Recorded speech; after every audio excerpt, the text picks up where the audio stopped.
These are some of the best programming related jobs and here are some of the best programming languages.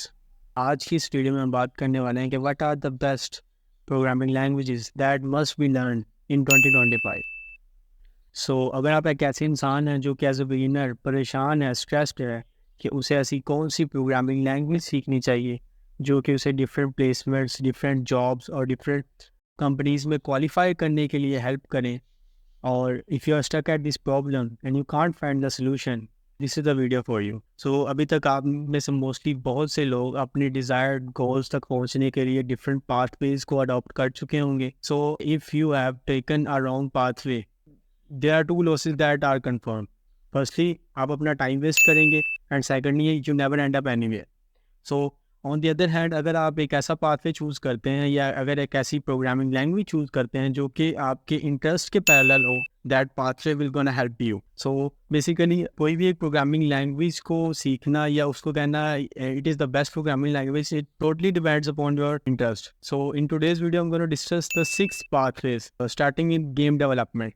सो अगर आप game development में अगर आप कहते हो कि मैं अपना फ्यूचर इस पर बनाना चाहता हूँ, तो बेसिकली आपको ये दो चीज़ें जहन में रखनी होंगी कि गेम डेवलपमेंट में there are 2 game engines to develop the games. Firstly we have Unreal game development. आप में से मोस्टली बहुत से लोगों ने पबजी तो खेली हुई है. पबजी क्या है? ये एक ऐसी गेम है जो कि अनरियल गेम इंजन से बनी है. इसमें जो लैंग्वेज यूज़ हुई है वो है C++. अब बेसिकली C++ एक सी की एक्सटेंशन है. आपने देखा होगा जो गेम के अंदर स्मूथनेस, जो ग्राफिक्स, जो प्रॉपर एक मैप लेआउट बना हुआ है, ये अब C++ में ऑब्जेक्ट ओरिएंटेड प्रोग्रामिंग की वजह से बना है.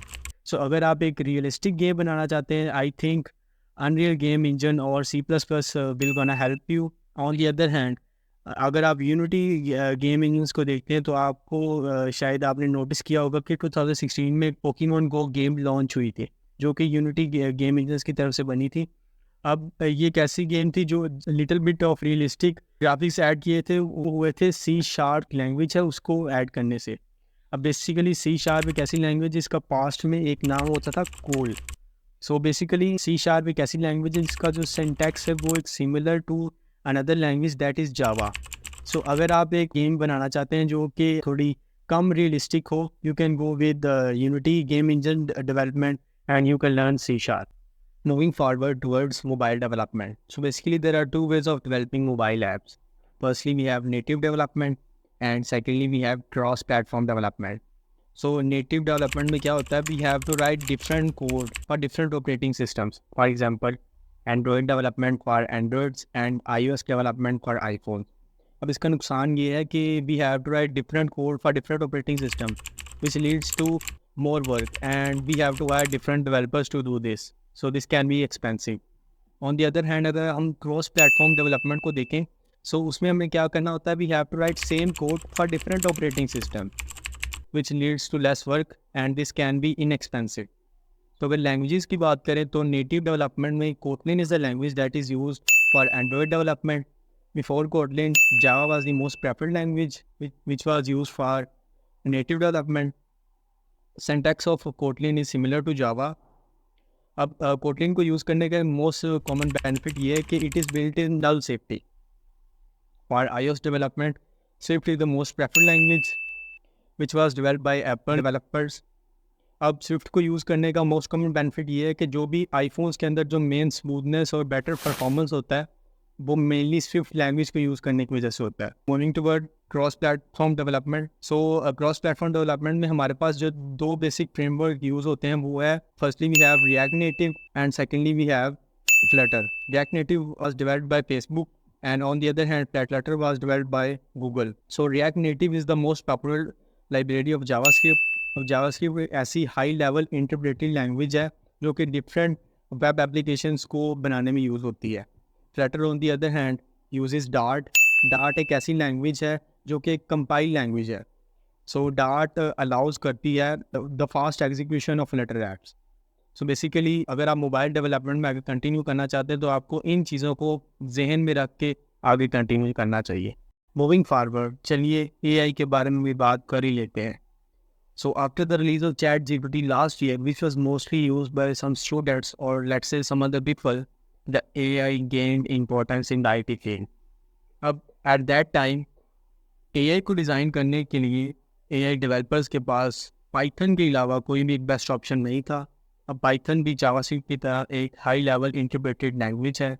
सो अगर आप एआई की फील्ड में आगे जाना चाहते हैं and if you are interested with data analysis और let's say machine learning, you can learn pandas and numpy. On the other hand अगर आप डीप लर्निंग में इंटरेस्टेड हैं, you can learn TensorFlow. Switching gears, we have web development. So basically web development में हमारे पास दो pathways हैं, front end and back end. So अगर आप एक लॉगिन फॉर्म देखते हैं तो उसमें जब आप अपना यूज़र नेम एंटर करते हैं, पासवर्ड एंटर करते हैं, these things are related to front end. So जब आप लॉगिन बटन दबाते हैं, एक रिक्वेस्ट जाती है सर्वर के पास जो कि डेटाबेस से बात करता है कि either you are present in the database or not, or either you are allowed to log in or not. So these things are related to back and.